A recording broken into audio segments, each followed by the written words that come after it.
2013 में MOL comfort के रूप में आज तक का सबसे बड़ा शिपिंग नुकसान हुआ। MOL कंफर्ट यमन के तट से 200 मील दूर खराब मौसम में फंस गया था। सुबह के समय इस जहाज के हल के बीचों बीच दरार पड़ गई और ये 2 हिस्सों में टूट गया। लेकिन MOL कंफर्ट के साथ घटी ये दुर्घटना कोई अनोखा किस्सा नहीं था। जहाजों के बीच से टूट जाने के ऐसे कई मामले सामने आ चुके हैं। लेकिन ऐसा होता क्यों है? आइए इसे हम विज्ञान की मदद से समझते हैं। जब एक बीम को लोड किया जाता है तो या तो वो झुक जाएगा वरना मुड़ जाएगा, जिसका अर्थ है कि एक हिस्सा कंप्रेस होगा वहीं दूसरा हिस्सा टेंशन यानी तनाव में आ जाएगा। जब किसी जहाज के हल गर्डर को डिजाइन किया जाता है तो डिजाइनर बीम के रूप में संरचना का विश्लेषण करता है, लेकिन ये बीम सिविल इंजीनियर्स द्वारा उपयोग किए जाने वाले बीम से काफी अलग होती है, क्योंकि जहाज अनप्रेडिक्टेबल लोड्स जो एक समान नहीं होते उनको कैरी करता है। हल पर बॉयंसी के प्रभाव का अनुमान लगा पाना काफी मुश्किल होता है, क्योंकि जहाज निरंतर समुद्र की लहरों का अनुभव करता रहता है। जहाज पर बॉयंसी फोर्स समय समय पर जहाज की लंबाई के साथ बदलती रहती है।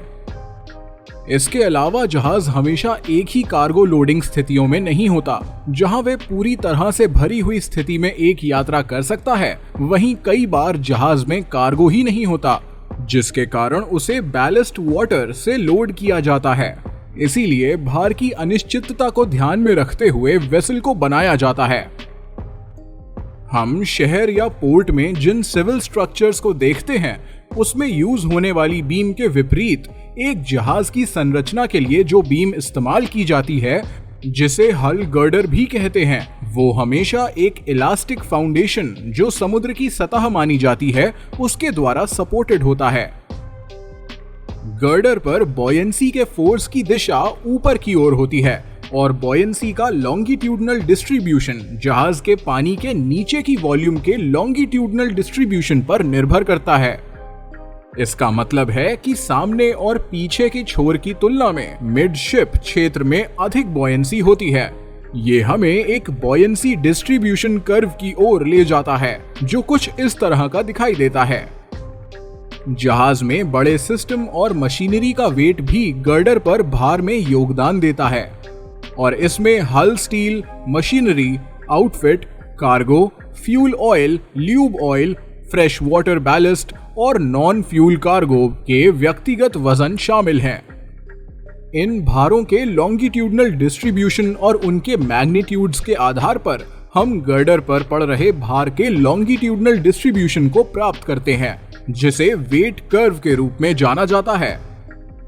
जब हम दोनों ग्राफ को एक दूसरे के ऊपर सुपर इम्पोज करते हैं और गर्डर पर कुल भार के लॉन्गिट्यूडनल डिस्ट्रीब्यूशन को प्राप्त करने के लिए लंबाई के साथ हर पॉइंट पर बॉयंसी से वजन के मैग्नीट्यूड्स को घटाते हैं, जिसे लोड कर्व के रूप में जाना जाता है। जहाज की विभिन्न लोडिंग कंडीशंस के आधार पर लोड कर्व बदलता रहता है। ये लोड कर्व जहाज के लॉन्गिट्यूडनल स्ट्रेंथ के पहलू में बहुत महत्व रखता है। ये डायग्राम उन प्रश्नों के उत्तर दे सकता है जो हमने शुरुआत में पूछे थे। अब हल गर्डर के किसी भी ट्रांसवर्स सेक्शन, जैसे कि पीछे, आगे और बीच का हिस्सा जिसे हम मिडशिप कहते हैं, वहां पर शियर फोर्स 0 होता है। शियर फोर्स ऐसा बल होता है जो बीम या वस्तु को 2 हिस्सों में अलग करने का प्रयास करता है। इसीलिए इन क्षेत्रों में शियरिंग से हुए फेलियर सबसे कम चिंता का विषय बनते हैं।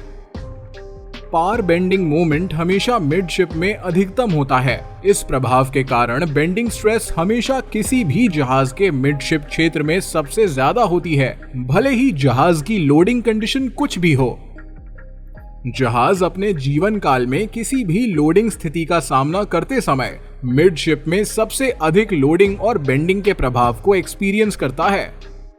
अगर जहाज किसी दुर्घटना का शिकार हो जाता है तो भी शिप के बीच का हिस्सा, जहां पहले से ही सबसे ज्यादा बेंडिंग फोर्स लगता है, वहां पे स्ट्रेस और बढ़ जाता है, जिससे स्ट्रक्चरल फेलियर हो जाता है और पानी जहाज के अंदर घुस सकता है। इससे जहाज के मिडशिप स्ट्रक्चर पर और भार पड़ सकता है और एक सुरक्षित सीमा पार कर जाने पर टूट भी सकता है। ग्राउंडिंग यानी कि जब जहाज पानी के नीचे मौजूद जमीन से टकराता है, उसके परिणाम स्वरूप मिडशिप में दरारें आ सकती हैं और जहाज दो हिस्सों में विभाजित भी हो सकता है। ये हल में अनुचित लोड के प्रभाव के कारण होता है, जो हॉगिंग या सैगिंग को बढ़ावा देता है। हॉगिंग और सैगिंग हल गर्डर के मुड़ने और झुकने की प्रक्रिया को कहा जाता है। इससे मिडशिप पर पहले से लगे बेंडिंग मोमेंट की वजह से हल मटेरियल की सुरक्षित क्षमता को पार करके उसे तोड़ देता है और यही जहाज को दो हिस्सों में बांट देता है। अगर जहाज के डिजाइन में कोई गलती हो या खराब मटेरियल का प्रयोग किया गया हो, साथ में कार्गो का भी लोड हो, इन सब कारणों से जहाज दो हिस्सों में बंट सकता है, जैसे कि MOL कंफर्ट के मामले में संदेह किया जाता है। इसीलिए बेंडिंग स्ट्रेसेस को हमेशा जांच में रखना चाहिए और जहाज का सारा लोड उस लिमिट के अंदर ही होना चाहिए। चीफ ऑफिसर, जो कि मुख्य रूप से जहाज की स्टेबिलिटी के इंचार्ज होते हैं, उनको ये सुनिश्चित करना चाहिए कि जहाज की स्ट्रेसेस लिमिट के अंदर हों। बैलेस्ट और कार्गो की योजना उसी अनुसार बनाकर कार्गो को लोड किया जाना चाहिए। इसके लिए लोडिंग मैनुअल्स दिए जाते हैं, जो डिजाइन स्टैंडर्ड्स द्वारा जहाज को लोड करने के लिए एक गाइड का काम करते हैं, जो वेट डिस्ट्रीब्यूशंस की इन डिफरेंट कंडीशंस के संदर्भ को ध्यान में रखकर जहाज के क्रू के लिए रेफरेंस का काम करते हैं। वैसे क्या आप जानते हैं कि जहाज का सबसे मजबूत हिस्सा कौन सा होता है? हमें नीचे कमेंट कर जरूर बताएं तथा ऐसी ही और जानकारी पाने के लिए हमारे चैनल मरीन इनसाइट को सब्सक्राइब करें।